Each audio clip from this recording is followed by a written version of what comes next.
Hi అండి, అందరికీ నమస్కారం. నేను మీ Venugopal Reddy from Josh innovations private limited, Josh institute of foreign languages, ఎడి9 కెరీర్ గైడెన్స్ సంయుక్తంగా విద్యార్థుల కోసం అనేటువంటి వందలాది వీడియోస్ మనం రూపొందిస్తున్నాం. ఈరోజు అత్యంత కాంప్లెక్స్ సబ్జెక్ట్ని మనం డీకోడ్ చేద్దాం. ఇదేంటి అంటే, లాస్ట్ ఇయర్ కూడా మనం ఒక వీడియో చేసుకున్నాము, కానీ పర్సెప్షన్స్లో చాలా చేంజెస్ వచ్చాయి. సిఎస్సి వర్సెస్ సిఎస్ఎం ఆర్ దీన్నే సిఎస్సి ఏఎంఎల్ అంటాం.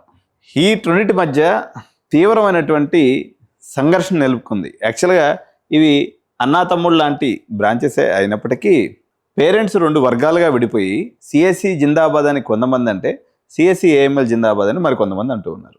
ఏది నిజం? టెక్నికల్గా ఇందులో వాస్తవం ఎంత అనేది చూసినప్పుడు ఫస్ట్ పేరెంట్స్ ఏమనుకుంటున్నారో చెప్పి దాని తర్వాత మీకు ఈ అపోహలను క్లియర్ చేసే ప్రయత్నం చేస్తాను. దీన్ని కోర్ సిఎస్సి అని కూడా అంటారు. దీన్నే జనరల్ సిఎస్సి అని కూడా అంటారు. మేము చిన్నప్పటి నుంచి ఉన్నటువంటి బ్రాంచ్ ఇది, అంటే ఓల్డ్. దీనికి జైకొట్టే పేరెంట్స్ ఏమంటారంటే, ఓల్డ్ ఈజ్ గోల్డ్. ఇది వాళ్ళ మాట. ఎప్పటి నుంచో ఉంది, ఇది ఎప్పటికీ ఉంటుంది. కాబట్టి సిఎస్సి జిందాబాద్. ఇది ఒక పాయింట్. పాయింట్ నెంబర్ 2లో యూజీ లెవెల్లో, అండర్ గ్రాడ్యుయేషన్ లెవెల్లో స్పెషలైజేషన్స్ తీసుకుంటే లైఫ్ నేరో అయిపోతుంది. అంటే సపోజ్ సిఎస్సిలో చేరినటువంటి విద్యార్థి అయితే సిఎస్సి ఏఎంఎల్ అయినా తీసుకోవచ్చు, సిఎస్సి డేటా సైన్స్ అయినా తీసుకోవచ్చు, సిఎస్సి ఫుల్ స్టాక్ అయినా తీసుకోవచ్చు, లేదా రేపు పొద్దున ఏ ఇతర కొత్త టెక్నాలజీ వచ్చినా ఆ టెక్నాలజీలో ట్రైన్ అయ్యి మావాడు లాభాన్ని పొందుతాడు. రెండో వర్షన్ అంటే he can take any specialization after UG. UG అయిపోయిన తర్వాత రేపు పొద్దున పీజీ వెళ్ళేటప్పుడు కానీ ఈవెన్ ఇన్ టర్మ్స్ ఆఫ్ ఎంప్లాయ్మెంట్లో సిఎస్సి చదువుకున్నటువంటి పిల్లాడు ఎటువైపోయినా వెళ్ళొచ్చు అనేది సిఎస్సికి జై కొట్టేటువంటి పేరెంట్స్ చెప్పే మాట. ఇకపోతే మూడో పాయింట్ మనం తీసుకున్నప్పుడు, పునాదులు లేకుండా మనం బిల్డింగ్ కట్టగలమా? కంప్యూటర్ సైన్స్ ఇంజనీరింగ్లో ఫండమెంటల్స్ ఉంటాయి. ఎవరైతే ఫండమెంటల్స్ స్ట్రాంగ్గా ఉంటారో వాళ్ళు విజయ తీరాలకి చేరగలరు అనే మూడో పాయింట్ని సిఎస్సి మంచిది అని చెప్పేటువంటి పేరెంట్స్ చెప్తూ ఉంటారు. ఇంకా అనేక పాయింట్స్ సిఎస్సి వైపు నుంచి మనం డిస్కస్ చేద్దాం ఈరోజు. 4th పాయింట్లో అబ్రాడ్కి వెళ్ళాలనుకున్నటువంటి పేరెంట్స్ ఎవరైతే ఉంటారో, అబ్రాడ్ అంటే రేపొద్దున సిఎస్సి తీసుకొని రేపొద్దున పీజీకి అమెరికాకి వెళ్ళేటప్పుడు ఏ బ్రాంచ్ అయినా సెలెక్ట్ చేసుకోవచ్చు. అంటే data science, AML, IoT, full stack, cloud, ఇట్లా దేనికైనా వెళ్ళిపోవచ్చు కదా. అన్నిటికీ సంబంధించినటువంటి పునాది ఉంది కాబట్టి వీసా ఆఫీసర్ పెద్ద అబ్జెక్షన్ పెట్టాడు అనేటువంటి ఒక వర్షన్ కూడా అబ్రాడ్ యొక్క పర్స్పెక్టివ్ చూసేవాళ్ళు కూడా ఉంటారనమాట. ఇక తర్వాత వచ్చేసి, సో 5వ పాయింట్లో తీసుకున్నప్పుడు రేపొద్దున గవర్నమెంట్ జాబ్కి సంబంధించింది కానీ, లేకపోతే గేట్కి సంబంధించింది కానీ, లేకపోతే పబ్లిక్ సెక్టార్ యూనిట్స్కి వెళ్ళదలుచుకున్నట్లయితే సిఎస్సికి సంబంధించినటువంటి వ్యాలిడేషన్ మాత్రం ఉంటుంది తప్ప స్పెషలైజేషన్ బ్రాంచెస్కి ఉండదు అనేసి మరో విషయాన్ని సిఎస్సి గురించి చెప్తూ ఉంటారు. సో ఈ 5 పాయింట్ల రీత్యా ఇంకొక పాయింట్ కూడా ఉందన్నమాట దీంట్లో. అదేంటి అంటే, ఎవరైనా సరే సహజంగా మన కుటుంబంలో సిఎస్సి చేరాలి అని అనుకున్నప్పుడు పాత తరం అంటే ఒక 10 ఏళ్ళ నుంచి వాళ్ళ అత్త కొడుకో, లేకపోతే చిన్నాన్న కొడుకో, కజినో, లేకపోతే ఎవరో ఒకరు సాఫ్ట్వేర్ ఇంజనీరింగ్ జాబ్ చేస్తూ ఉంటారు. వీళ్ళని పోయేసి మామయ్య, లేకపోతే అన్నయ్య, లేకపోతే చిన్నాన్న ఏదో ఒకటి ఉంటుంది కదా డిజిగ్నేషన్, వాళ్ళు పెట్టేసి నేను ఏ కోర్స్ చదవమంటావు బీటెక్లో అని అడిగితే ఆయన టక్కుని చెప్పేటువంటి ఆన్సరు సిఎస్సి తీసుకోమో బాగుంటుంది అంటాడు. వీళ్ళ యొక్క స్క్రీన్ అక్కడ దాకా ఆగిపోవటం కూడా మరో కారణం. అంటే వాళ్ళు చదివినప్పుడు సిఎస్సి ఉండింది కాబట్టి వాళ్ళు సిఎస్సి బాగుందని చెప్పారు. వాళ్ళు ఏఎంఎల్ వద్దని కానీ, లేకపోతే ఏఎంఎల్ గురించి వాళ్ళకి తెలియక కానీ, లేకపోతే డేటా సైన్స్ గురించి తెలియక కానీ, లేకపోతే ఐఓటి, ఇవన్నీ ఎందుకులే, మనం సిఎస్సి చదువుకుని ఉద్యోగం వచ్చింది, వాళ్ళకు కూడా సిఎస్సి సజెస్ట్ చేద్దాం, రిస్క్ లేని మ్యాటర్ కదా అని చెప్పేసి సిఎస్సి చెప్పడం కూడా సిఎస్సి జిందాబాద్ అనడానికి కారణాలు. అదేవిధంగా సిఎస్సి ఏఎంఎల్ జిందాబాద్ కొట్టేటువంటి వాళ్ళు ఎందుకు చెప్తారు? ఫస్ట్ పబ్లిక్ పర్సెప్షన్ చెప్దాము, తర్వాత కన్క్లూజన్ నేను చెప్తాను. ఏది తీసుకోవచ్చు, ఏది తీసుకోకూడదు అనేది నేను తప్పకుండా వీడియో చివరి వరకు చూస్తే మీకు అర్థమవుతుంది. సిఎస్సి ఏఎంఎల్ చెప్పేటువంటి వాళ్ళు, వీళ్ళు మనుషుల్లో, పబ్లిక్లో పర్సెప్షన్ మెకానిజం అనేటువంటిది ఉంటుంది అనమాట. అది పాలిటిక్స్లో కానీ, చదువులో కానీ వర్తిస్తుంది. అంటే ఈరోజు తమిళనాడు ముఖ్యమంత్రిగా అక్కడున్నటువంటి ముఖ్యమంత్రి అవ్వడానికి సోషల్ మీడియానే కారణం అని చెప్తూ ఉన్నారు కదా. ఆయన పబ్లిక్ మీటింగ్స్ పెట్టినప్పటికీ, ర్యాలీస్లో పాల్గొన్నప్పటికీ, కేవలం జూమ్ మీటింగ్లు కార్యకర్తల్ని మోటివేట్ చేయడం ద్వారానే ఒక వ్యక్తి ముఖ్యమంత్రి అంత స్థాయికి వెళ్ళగలిగాడు. అంటే తన యొక్క ఆలోచనల్ని క్యారీ ఫార్వర్డ్ చేసేటువంటి ఒక సోషల్ మీడియా మెకానిజం అతను మూవీస్లో యాక్ట్ చేయటం వల్ల ప్రజల్లో ఆ యొక్క దగ్గరితనం, అంటే పబ్లిక్ ఎప్పుడు కూడా మూడు డిపెండెంట్ ఉంటారు అనమాట, అంటే వేవ్ డిపెండెంట్ ఉంటారు. ఈరోజు ఆంధ్రప్రదేశ్లో కానీ అక్కడక్కడ వదిన సార్లని ఆ సార్లని ఆడవాళ్ళు చేసుకుంటుంటారు కదా పండుగలు. వదిన సార్ అయినా కానీ ఇంకోటి అయినా కానీ ఎవరు డిక్లేర్ చేయరు, అంటే వీటికి ఏది మెకానిజం ఉండదు. కాకపోతే అట్లా వేవ్ లాగా వస్తుంది. ఇప్పుడు ఏమైపోయిందంటే భారతదేశంలో కానీ ప్రపంచంలో కానీ మీడియాలో కానీ ఎవరు మాట్లాడినా ఈ ఏఎంఎల్ అనేటువంటి ఒక వేవ్, ఆర్టిఫిషియల్ ఇంటెలిజెన్స్ ఉద్యోగాలు తీసేస్తుందని, ఆర్టిఫిషియల్ ఇంటెలిజెన్స్ వల్ల ప్రపంచం సర్వ నాశనం కాబోతుందని కొందరు, ఆర్టిఫిషియల్ ఇంటెలిజెన్స్ కొత్త కొత్త పుంతలు దొక్కుతుందని, కొత్త ఉద్యోగాలు వస్తాయని, దీనివల్ల లక్షలాది మందికి అంటే కొత్త రోల్స్ వస్తాయని నమ్మేటువంటి వాళ్ళు, అంటే ఏదో ఒక రకంగా ఆర్టిఫిషియల్ ఇంటెలిజెన్స్ అనేటువంటి పేరుని మీరు సామాన్యుల దగ్గర నుంచి పెద్దవాళ్ళ దాకా వింటూ వచ్చారు. అంటే వాళ్ళ మైండ్లో ఆ పేరు రిజిస్టర్ అయిపోయింది. ఇప్పుడు హైదరాబాద్కి కొత్తగా ఒక పర్సన్ వచ్చింది అనుకుందాం, కరీంనగర్ నుంచో, ఆదిలాబాద్ నుంచో, నెల్లూరు నుంచో, ఒంగోలు నుంచో. సహజంగా బిర్యానీ తినాలి అనిపిస్తే ఎక్కడికి పోతారు? ఆబ్వియస్గా సెకండ్ థాట్ లేకుండా ప్యారడైజ్కి పోతారు.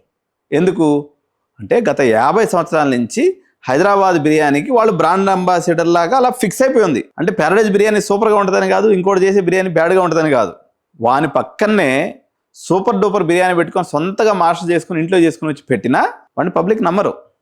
ఎందుకు? వాళ్ళు వేవ్ని, పర్సెప్షన్ని నమ్ముతారు కాబట్టి. అదేవిధంగా ఏఐ అనే పేరు ఈరోజు ప్రజల్లో, విద్యార్థుల్లో, తల్లిదండ్రుల్లో మంచిగానో చెడుగానో బాగా రిజిస్టర్ అయిపోయింది అనమాట. ఏదైనా సరే ఓటు గుద్దేటప్పుడు మనం ఓట్లు వేస్తాం కదా రాజకీయ నాయకులకి, వాడు మంచి చెడు గురించి సంబంధం లేదు, వాళ్ళు మంచి వాళ్ళ చెడు వాళ్ళ అని సంబంధం లేదు. వాడి మైండ్లో వాడి యొక్క పిక్చర్ మన మైండ్లో కానీ రిజిస్టర్ అయి ఉంటే టక్కన వాడి మీద గుద్దేసి వచ్చేస్తాం. అట్లా కూనికారు నా కొడుకులు కూడా చాలామంది రాజకీయ నాయకులు అయిపోతూ ఉంటారు. ఇప్పుడు ఏఐ అనేది మీ దృష్టిలో మీ మైండ్లో రిజిస్టర్ అయినటువంటి ఒక ఆబ్జెక్ట్. మీరు ఒక 10 లక్షలు డొనేషన్ కట్టాలనుకున్నారు, నేరుగా పోతారు, మీరు ఆ యొక్క పోలింగ్ బూత్లో బటన్ గుద్దినట్టుగా ఏ కావాలండి అంటారు, వాడు చెప్తాడు 5 లక్షలు 10 లక్షలు డొనేషన్ చెప్తారు, సపోర్ట్ కాకుండా కట్టేసి వచ్చేస్తారు. అంటే దీనికి ఒక రకమైనటువంటి క్లారిఫికేషన్ మీ దగ్గర లేదు, కానీ ఒక పర్సెప్షన్ అనేది క్రియేట్ అయింది కాబట్టి అటువైపు వెళ్తారు. మరికొంతమంది ఆర్గ్యుమెంట్ ఏంటంటే వీళ్ళంతా intelligent parents, smart parents, AI వల్ల 10 ఉద్యోగాలు ఉన్నటువంటి చోట ఒక్కరే పనిచేయచ్చు, ఈ ఒక్కడికి ఎక్కువ శాలరీ వస్తుంది. 9 మంది ఉద్యోగాలు పోతాయి, 9 మందికి ఉద్యోగాలు పోతాయి, జాబ్స్ లాస్ అవుతుంది, లేదా శాలరీ ఇంక్రిమెంట్స్ ఉండు, శాలరీ తగ్గిపోతుంది. ఈ 9 మంది విషయంలో ఈ ఒక్కడికి మాత్రం విపరీతంగా శాలరీ ఉంటుంది, అన్ని ఫెసిలిటీస్ ఉంటాయి, విపరీతంగా ఇంక్రిమెంట్స్ కూడా ఉంటాయి. ఎందుకు? వీడు ఒక్కడు ఈ 10 మంది యొక్క మ్యాన్ పవర్ని రిప్లేస్ చేసి తెలివి కలిగి ఉన్నాడు కాబట్టి యూజింగ్ ఆర్టిఫిషియల్ ఇంటెలిజెన్స్ వీనికి ఎక్కువ శాలరీ అనేది వస్తుంది. పబ్లిక్ ఏమనుకుంటున్నారంటే, సపోజ్ ఎగ్జాంపుల్ వీనికి ఒక 5 లక్షల ప్యాకేజ్ ఉందనుకుందాం యావరేజ్న, ఏది ఈ 9 మందికి, వీని ఒక్కడికే 50 లక్షల ప్యాకేజ్ ఇస్తుంది కంపెనీ. ఎందుకు? 50 లక్షలు 30 లక్షలు ఇస్తుంది, ఎందుకంటే వీళ్ళని రీప్లేస్ చేసిన ద్వారా వాడికి కాస్ట్ కటింగ్ అనేది అవుతుంది, వాడికి పని తొందరగా అవుతుంది. చేర్చేటువంటి ప్రతి పేరెంట్ ఏమనుకుంటున్నారంటే ఈ 9 మందిలో మావాడు ఉండవచ్చు అనేటువంటి భావన లేదు వాళ్ళకి. వాళ్ళందరూ ఏమనుకుంటున్నారు, మావాడు ఈ 9 మందిని ఎస్కేప్ కొట్టి నేరుగా మావాడు వచ్చి ఇక్కడ ల్యాండ్ అవుతారని అనుకుంటున్నారు మీరు. అంటే దీన్ని ఆప్టిమిస్టిక్ మెకానిజం అంటారు. ప్రపంచం సునామీ వచ్చి కొట్టుకుపోయినా నాకు మాత్రం ఏం కాదు అని మైండ్ సెట్ ఉన్నటువంటి పేరెంట్స్ అందరూ ఆర్టిఫిషియల్ ఇంటెలిజెన్స్ వైపుకి మొగ్గు చూపుతున్నటువంటి పరిస్థితి. సో ఇప్పటివరకు నేను చెప్పినటువంటి వీడియోలో పేరెంట్స్ ఏమనుకుంటున్నారు సిఎస్సి చేరడానికి కారణాలని, ఏఎంఎల్ చేరేటువంటి పేరెంట్స్ ఏమనుకుంటున్నారనే కారణాలను నేను మీకు వివరించాను. కానీ వాస్తవం ఏంటి? So what is the real fact at this time? What is going to happen to both CSC parents as well as for AML parents in the కొన్ని మిత్స్ ఏదైతే మీరు ఉంటాయో అవన్నీ తీసేసి నిజాలు మీకు చెప్పేస్తాను. తర్వాత ఇన్ఫర్మేషన్ అనేది మీకు నచ్చినట్టుగా మీరు తీసుకోండి. రియాలిటీ ఏంటి? సిఎస్సి పడిపోయింది అనేది నిజం. అంటే సిఎస్సిలో జాబ్స్ తక్కువైనాయి. ఎంత తక్కువైనాయి? దాదాపు ఒక 100లో 30% మాత్రమే వస్తున్నాయి. అంటే 70% మార్కెట్ క్రాష్ అయింది. ఇది నిజం. ఈ మార్కెట్ క్రాష్ అయినటువంటి ఎఫెక్ట్ సిఎస్సి మీద ఎంత ఉంటుందో సిఎస్సి ఏఎంఎల్ మీద కూడా అంతే ఉంటుంది.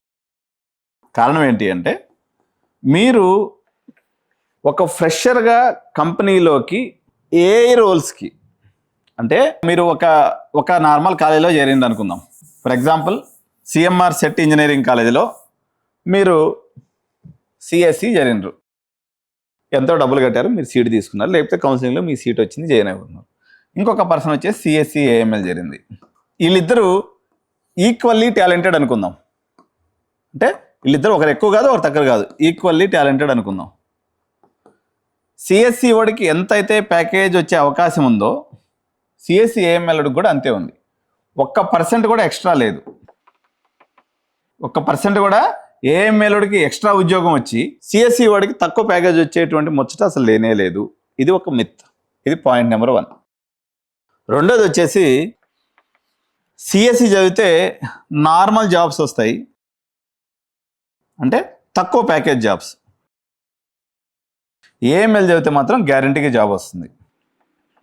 ఇది కూడా ఒక పెద్ద అబద్ధం. ఎందుకంటే మీరు ఒక గ్రాడ్యుయేషన్ చదివిన తర్వాత అది సిఎంఆర్లో కావచ్చు, స్టాన్లీలో కావచ్చు, లేకపోతే జేబీఐటీలో కావచ్చు, లేకపోతే కేజీరేట్లో కావచ్చు, లేకపోతే హితంలో కావచ్చు, లేకపోతే సిబిఐటీలో కావచ్చు, లేదా శ్రీదత్త ఇంజనీరింగ్ కాలేజ్లో కావచ్చు. మీరు ఎక్కడ చదివింది అనే దాంతో సంబంధం లేదు. మీరు ఎక్కడ చదివినా ఈ 2 బ్రాంచ్లకు వచ్చేటువంటి ప్లేస్మెంట్ కేటగిరీ మీరు ఉన్నటువంటి కాలేజీలను బట్టి. ఫర్ ఎగ్జాంపుల్ మీరు ఇక్కడ సిబిఐటీలో సిఎస్సి వాడికి ఎంత అయితే వస్తుందో ఏఎంఎల్ వాడికి కూడా అంతే వస్తుంది. ఎందుకంటే మీ ఇద్దరు ఈక్వల్లీ టాలెంటెడ్. వీడికి 8 లక్షలు వచ్చిందనుకో, ఈయనకి కూడా 8 లక్షలే వస్తుంది. అంతేగాని వీడికి 10 లక్షల శాలరీ వచ్చి ఈయనకి 8 లక్షల శాలరీ ఉండటం అనేది ఉండదు. సో దీన్ని బట్టి both branches are equally important and both branches are equal. దేని పాయింట్ ఆఫ్ వ్యూలో? ప్లేస్మెంట్స్ పాయింట్ ఆఫ్ వ్యూలో. పోనీ నాలెడ్జ్ పాయింట్ ఆఫ్ వ్యూలో ఏమన్నా వేరియేషన్ ఉంటుందా? ఏఎంఎల్ చదివినోడికి సూపర్ డూపర్ సబ్జెక్ట్ టీచ్ చేసి 9 మంది ఎంప్లాయీస్ని తీసేసేంత నాలెడ్జ్ని స్టేట్ లెవెల్ ఇంజనీరింగ్ కాలేజ్ ఇవ్వగలవా? ఇదొక పాయింట్ చూద్దాం. సిఎస్సి అనేది పాత చింతకాయ తక్కువ కదా, ఇది వచ్చేసి మోడ్రన్ టెక్నాలజీ. ఏఎంఎల్ మొత్తం మీకు చెప్పేసి మిమ్మల్ని ప్రొడక్ట్ ఇంజనీరింగ్ చేసే అంత లెవెల్కి స్టేట్ లెవెల్ ఇంజనీరింగ్ కాలేజెస్ ఉండవు. అందుకనే మీకు ఐఐటి లెవెల్లో ఈ డిమార్కేషన్ అసలు ఎక్కడా కనిపించదు. ఈవెన్ ఎన్ఐటి లెవెల్లో కూడా కనిపించదు. కానీ స్టేట్ లెవెల్ కాలేజెస్ ఎందుకు ఇట్లా పెట్టుకుంటాయి అంటే ఒక ఏఐసిటి నామ్స్ ప్రకారం 240కి మించి ఒక బ్రాంచ్లో ఇంటేక్ ఇవ్వరు. మన వాళ్ళు వేల సీట్లు అమ్ముకోవాలి కదా. అమ్ముకోవాలంటే ఏం చేయాలి? ఒక కొత్త దేవుడు కావాలి వీళ్ళు అమ్మడానికి. అందుకని సిఎస్సి ఏఎంఎల్ పెట్టుకుంటారు. ఏఎంఎల్ కూడా ఒక ఫుల్ అయిపోయింది, 240 నిండిపోయింది, మళ్ళీ తీసుకొచ్చేసి ఏఐడిఎస్ అని పెడతారు. ఇది కూడా ఒక 240 ఇంటేక్ అయిపోయింది, అప్పుడు మళ్ళీ ఏఐ అని పెడతారు. ఇది కూడా అయిపోయింది, మళ్ళీ డేటా సైన్స్ అని పెడతారు. తర్వాత ఇంకోటి cyber security and block chain technology అంటారు, లేదా ఐఓటి. ఇట్లా రకరకాల పేర్లతో తీసుకొస్తారు. కానీ సిఎస్సి ఫ్యామిలీలో అన్ని స్పెషలైజ్డ్గా చెప్పే పరిస్థితి ఇంజనీరింగ్ కాలేజీలో లేనే లేదు, ఫ్యాకల్టీనే లేదు. ఈరోజు భారత ప్రభుత్వం నిర్వహించేటువంటి ఎన్ఐటీస్లోనే 4000 మంది ఫ్యాకల్టీ కొడుతున్నటువంటి పరిస్థితుల్లో ఇన్ని బ్రాంచ్లు చెప్పడానికి ఎక్కడున్నారు బాబు ఫ్యాకల్టీ? మీరు ప్రొడక్ట్ లెవెల్ ఇంజనీర్ కావాలి అనుకున్నట్లయితే నేను ఏమవుతారో చెప్తారు చూడండి. మీరు టైర్ 1 కాలేజెస్ వర్సెస్ అంత దూరం వెళ్ళాలి. కానీ బట్ జనరల్గా ఒక కాలేజీలో సిబిఐటి లాంటి కాలేజీలో అనుకోండి, లేకపోతే మిడ్ టైర్లో ఉన్నటువంటి గీతాంజలి సిఎంఆర్ లాంటి కాలేజెస్ అనుకోండి, దాని కింద టైర్లో ఉన్నటువంటి శ్రీదత్త కానీ, లేకపోతే కేజీరెడ్డి కానీ, లేకపోతే జేబీఐటి లాంటి కాలేజెస్ ఏదైనా కానీ, అంటే మీరు లెవెల్గా ఏ లెవెల్ ఆఫ్ కాలేజ్ అయినప్పటికి కూడా మార్కెట్ బాగుంటేనే ఎవరైనా ప్లేస్మెంట్ చేయగలరు. అంతేగాని ఇప్పుడు స్టేట్ లెవెల్ కాలేజ్లో పోయేసి మీరు product level engineer product level engineers కూడా అయితే అవ్వచ్చు, కానీ ఏ ప్రొడక్ట్ లెవెల్ ఇంజనీర్స్ అవ్వడం అనేది ఆల్మోస్ట్ అసాధ్యం. 1-6 ఎగ్జామ్షన్స్ ఉండొచ్చు. బట్ జనరలీ ప్లేస్మెంట్ యొక్క అనాలిసిస్ని లాస్ట్ 1 ఇయర్గా నేను దగ్గర నుంచి అబ్జర్వ్ చేస్తే దేని మీద ఉద్యోగాలు ఉన్నాయని మనం తీసుకున్నప్పుడు ఇది లేటెస్ట్ సర్వే అండి. లాస్ట్ 1 ఇయర్ నుంచి చేసిన సర్వే, లేదంటే లాస్ట్ 7-8 మంత్స్లో చాలామంది జనరేటివ్ ఏఐ స్కిల్ కావాలని అడుగుతున్నారు. జనరేటివ్ ఏఐ అంటే ఏంటి? ప్రాంప్ట్ ఇంజనీరింగు, తర్వాత ఏజెంటిక్ ఏఐ, మల్టీ ఏజెంట్స్. ఈ స్కిల్ అడిషనల్ స్కిల్గా ఉండాలి, ప్లస్ మీరు కోడ్ కూడా రాయగలగాలి. ఈ 2 స్కిల్స్ ఉన్నటువంటి వాళ్ళకి కొంత మేరకు డిమాండ్ ఉన్నట్టుగా కనిపిస్తుంది. బట్ జనరల్గా ఇది ఫ్రెషర్స్ హైరింగ్లో అంత పెద్ద మార్క్గా ఏం కనిపిస్తలేదు. ఫ్రెషర్స్ హైరింగ్ ఇప్పటికి కూడా యాప్టిట్యూడ్, రీజనింగ్ వర్షన్స్ ఉన్నాయి, బట్ వీటిని కూడా అడిషనల్ స్కిల్గా అడుగుతూ ఉన్నారు. అంతేగాని నీకు neural networks, supervisor learning, unsupervisor learning ఉన్నటువంటి వాళ్ళకి మేము జాబ్స్ ఇస్తాము, మేము C++ జావా నేర్చుకున్నటువంటి వాళ్ళకి ఇవ్వము, ఇలాంటిది ఏమీ లేదండి. కంపెనీస్ ఏంటంటే వాళ్ళకి ఇంజనీరింగ్ యాప్టిట్యూడ్, లాజికల్ స్కిల్స్ ఉన్నాయా లేదా చూసుకుంటున్నారు. వీళ్ళకి సిఎస్సికి సంబంధించి ఎంతో కొంత చేసినటువంటి పిల్లలు ఉంటే వాళ్ళని తీసుకుంటున్నారు తప్ప స్పెసిఫిక్గా ఏఎంఎల్ కావాలి అని స్టేట్ లెవెల్లో ఉన్నటువంటి టైర్ 1, టైర్ 2, టైర్ 3 కాలేజ్కి వచ్చే ఏ కంపెనీస్ కూడా అడగటం లేదు. ఇది అబద్ధము. సో మీ పర్సెప్షన్ అనేది సిఎస్సి అయినా సిఎస్సి ఏఎంఎల్ అయినా మంచి కాలేజ్ చూసుకోండి. మంచి కాలేజ్ అంటే ఏందని మీనింగు? మంచి ఇన్ఫ్రాస్ట్రక్చర్, గుడ్ ఇన్ఫ్రాస్ట్రక్చర్, మంచి శాలరీస్ ఇస్తున్నారా లేదా ఫ్యాకల్టీకి, ప్లేస్మెంట్ అండ్ ట్రైనింగ్ డివిజన్ బలంగా ఉందా లేదా, అండ్ ఇది ప్రోగ్రెసివ్ కాలేజా కాదా. ఉదాహరణకి ప్రోగ్రెసివ్ కాలేజ్ అంటే ఏంటంటే అండి, ఇప్పుడు వేణుగోపాల్ రెడ్డి అనే నేను యూట్యూబర్గా ఉన్నాను. బాగా పైసలు ఎక్కువై కొవ్వెక్కి ఇంట్లో కూర్చున్నాను అనుకోండి. ఛానల్ ఎంత పెద్ద అయితే మాత్రం ఉపయోగమే ఉంది? ఓనర్ యొక్క ఫ్లేవర్ లేకుండా ఏ ఆర్గనైజేషన్ నడవదు. చాలామంది ఇన్వెస్ట్ చేసేసారు, వచ్చేసినాయి, వాళ్ళ పైసలు వచ్చేసినాయి. మమ అనిపించడానికి కాలేజీ నడిపించే వాళ్ళు 50-60% ఇంజనీరింగ్ కాలేజీల వాళ్ళు ఉన్నారు. కానీ ఒక 40 మెంబర్స్ ఇంజనీరింగ్ కాలేజ్ ప్రతిరోజు కాలేజీకి వస్తారు, పిల్లలు బాగోగులు చూసుకుంటారు. దాంట్లో ఎప్పుడైనా ఓనర్, మీ చిన్న కుటుంబంలో మీరు ఒక ఇల్లాలుగా మీరు ఆలోచించండి. మీరు చేసేటువంటి సంసారానికి ఒక పని మనిషి ఇల్లు చక్కబెట్టడానికి వేరియేషన్ ఉంటుందా లేదా? అంటే పని మనిషిని కావాలంటే మీరు పెట్టుకోవచ్చు, కానీ మీ ప్లేస్ మొత్తాన్ని వాళ్ళు రీప్లేస్ చేయగలరా? అదే ఉప్పు కారం వేస్తారు, అదే వేస్తారు, కానీ అమ్మ చేసిన వంట అమ్మ చేతి వంటలాగే ఉంటుంది, పని మనిషిని చేసిన వంట పని మనిషిలాగే ఉంటుంది. అంటే పొద్దున్న లేసి ఇంజనీరింగ్ కాలేజీకి వచ్చి కూర్చొని వాళ్ళ కుటుంబం బిజినెస్గా దాన్ని పెట్టుకొని దాంట్లో మంచి చెడు రావడం ద్వారా పిల్లల దగ్గర మంచి ఫీడ్బ్యాక్ తీసుకున్న దగ్గర బిజినెస్ చేయాలి అని అనుకునేటువంటి వాళ్ళు ఉంటారు. వాష్రూమ్ని గబ్బుగొడి చెడు చేసుకొని, ఎక్కడ దుమ్ము దూషారం ఆడ వేసేసుకొని, రీఎంబర్స్మెంట్ లేదనే కారణంతో ఫ్యాకల్టీకి 3-4 నెలలు జీతాలు ఎగ్గొట్టి, ఇంకా కొంతమంది అతి మేధావులు అనమాట. వీళ్ళు మేధావులు కాదు, ఓవర్ స్మార్ట్ పీపుల్. వీళ్ళు ఏం చేస్తారంటే హై శాలరీడ్ పీపుల్ అందరినీ పీకేసి 35,000 ఇస్తాం. 35,000 అంటే ఎంత? సంవత్సరానికి ఎంత? ఖర్చులు ఎంత? ఒక విషయం నేను చెప్తున్నాను, కొన్ని కాలేజీల్లో ఏం చేస్తున్నారు చూడండి, ఇది ఎంత అన్యాయం అంటే, ఒక ఫ్యాకల్టీ ఒక 10 years ఎక్స్పీరియన్స్ ఉంటాడు అనుకోండి, ఒక సిఎస్సి ఫ్యాకల్టీ ఒక 10 years ఎక్స్పీరియన్స్ ఉంటుంది. 35,000 ఆడికి జీతం ఇస్తే ఆడికి ఇంటి కిరాయి ఏం కట్టాలి, ఆడ పిల్లలకి ఫీజులు ఏం కట్టుకోవాలి, వాడు మెయింటెనెన్స్ ఏం చేసుకోవాలి, వాడు ఎట్ట బతకాలి? అంటే దీన్ని ఎక్స్ప్లాయిటేషన్ అంటారు. ఈ ఎక్స్ప్లాయిటేషన్ ఫ్యాకల్టీతో చేసిన వాడు మీతో కూడా చేస్తాడు. అంటే కనీసం ఒక కాలేజీలో 5-10 లక్షల రూపాయలు డొనేషన్ తీసుకుంటున్నటువంటి కాలేజెస్లో కూడా 35,000 శాలరీ ఇవ్వడం ఏం దౌర్భాగ్యం ఇది? సో మీరు ఏదైనా ఒక కాలేజీలో చేరేటప్పుడు సీక్రెట్గా ఎంక్వైరీ చేయండి, అసలు ఈ కాలేజీలో ఫ్యాకల్టీకి జీతాలు ఎంత ఉన్నాయి. ఇప్పుడు కొంతమంది ఉంటారు 7th పే స్కేల్స్ ఇస్తారు. 7th పే స్కేల్స్ అంటే 1,75,000 నుంచి మినిమం శాలరీ కూడా 1,30,000 ఉంటుంది అనమాట. ₹1,00,000 పై మాటే ఏదైనా కానీ. ఇట్లా శాలరీస్ బేస్ చేసే కాలేజీలు ఎన్ని ఉన్నాయో మీకు తెలుసా? ఇది చెప్తే మా వాళ్ళు ఏడిచ్చేస్తారు. కానీ చాలామంది పిచ్చోళ్ళు, మైండ్ ఖరాబ్ అయినటువంటి వాళ్ళు మేము 25,000 కాడ నుంచి బేరం పెడతారు ఫ్యాకల్టీని. అరే వాళ్ళు ఎంటెక్లు చదువుకొని, బీటెక్లు చదువుకొని, ఇదే చైర్మన్ మళ్ళీ ఏం చెప్తారు తెలుసా? మా కాలేజీలో చెప్తే 10 లక్షల ప్యాకేజ్ వస్తుందని చెప్తాడు. ఫ్యాకల్టీకే వాడు ఎంటెక్ దాకా చదివిస్తే వాడికి 25,000 ఇవ్వడం చేత కాదు, కానీ వచ్చిన వాడికి మాత్రం డొనేషన్ తీసుకొని 10 లక్షల ప్యాకేజ్ కొట్టిస్తాను. ఇది ఏం కథ ఇది? కాబట్టి మీరు మంచి కాలేజ్ చూసుకోండి, జెన్యూన్గా తలుకులు బెలుకులని కాకుండా. మార్పులు వచ్చినాయండి.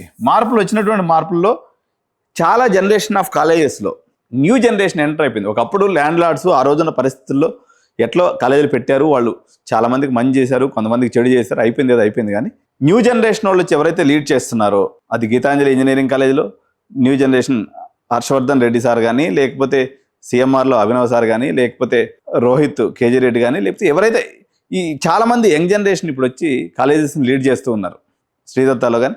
అంటే చాలా ఇంజనీరింగ్ కాలేజ్లో నెక్స్ట్ జనరేషన్ వాళ్ళ పిల్లలు చదువుకొని వచ్చి కొత్తదనం చేయాలనేటువంటి ప్రయత్నం చేస్తున్నారు. ఇటువంటి దాన్ని ఒకదాన్ని చూడాలి. అంటే కాలేజీని ఎవరు ప్రస్తుతం లీడ్ చేస్తున్నారు, ఆ కాలేజీలో ఫ్యాకల్టీస్ యొక్క శాలరీస్ ఏ రకంగా ఉన్నాయి, 7th పే స్కేల్స్ ఇస్తున్నారా లేదా, లేకపోతే ఫ్యాకల్టీని ఎక్స్ప్లాయిటేషన్ చేస్తున్నారా లేదా, ఇటువంటి చూసుకోవాల్సినటువంటి విషయం ఉంది. సిఎస్సి ఏఎంఎల్ వాస్తవానికి పెద్ద ఫరక్ అయితే లేదు. ప్లేస్మెంట్ పాయింట్ ఆఫ్ వ్యూలో రియల్గా నిజంగా తేడా లేదు. మీరు మంచిగా కోడింగ్ స్కిల్ నేర్చుకొని డే 1 నుంచి లింక్డ్ఇన్ ప్రొఫైల్ మెయింటైన్ చేసి మీరు గిట్హబ్లో ప్రాజెక్ట్స్ పెట్టుకొని మంచిగా లీడ్ కోడ్లో స్కోర్ మెయింటైన్ చేస్తూ జీసాక్ అంటే గూగుల్ సమ్మర్ ఆఫ్ కోడ్ ఇటువంటి వాటిలో కాంపిటీషన్స్లో పార్టిసిపేట్ చేస్తూ హ్యాకర్ ర్యాంకు హ్యాకర్ ఎర్త్ ఇటువంటి ర్యాంక్స్లో పార్టిసిపేషన్ చేస్తూ ప్రపంచం ఏ డైరెక్షన్లో మూవ్ అవుతుందో అదే డైరెక్షన్లో మూవ్ అవ్వాలి. దాదాపు తెలంగాణలో హైదరాబాద్లో ఉన్నటువంటి చాలా కాలేజెస్లో పట్టుమని ఒక నలుగురు కూడా ప్లేస్మెంట్ సెల్లో లేరు. మీరు పోయేసి ఇన్ఫ్రాస్ట్రక్చర్ చూసి జాయిన్ అవ్వడం కాదు, ప్లేస్మెంట్ సెల్లో ఎంటర్ అవ్వండి. అది మెయింటైన్ చేస్తున్నారా లేదా, కనీసం ఆ యొక్క డిపార్ట్మెంట్కి ఫండ్స్ ఉన్నాయా లేదా, పిల్లల్ని కొత్త తరానికి వీళ్ళు ప్రిపేర్ చేసేటువంటి మైండ్ సెట్ కలిగి ఉందా ఇంజనీరింగ్ కాలేజ్ అనేది మనం చూసుకోవాలి తప్ప కొంచెం హోంవర్క్ చేయాలండి. జనరల్గా మా పేరెంట్స్ అందరూ స్మార్టే, మీరు అందరూ హోంవర్క్ చేస్తారులే, కానీ ఎవరైనా చేయలేని వాళ్ళు ఉంటే ఎడ్యునైన్ సంప్రదిస్తే ఈ కాలేజీ యొక్క జీతకాలని మీ ముందు పెడతాం. వాస్తవం, ఎందుకంటే సెన్సార్ లేకుండా ఇప్పుడు నేను మాట్లాడే మాటలన్నీ సగం మింగేసి మాట్లాడుతున్నా, ఎందుకంటే నిజాలు మాట్లాడితే మా వాళ్ళకి ఎక్కడ లేని ఉక్రోషం వస్తుంది, అందుకని సగం మింగేసి మాట్లాడుతున్నాను. మీకు నిజంగా సెన్సార్ లేనటువంటి కెరియర్ గైడెన్స్ కావాలన్నట్లయితే ఎడ్యునైన్ సంప్రదించండి. Thank you so much. జై హింద్, జై భారత్.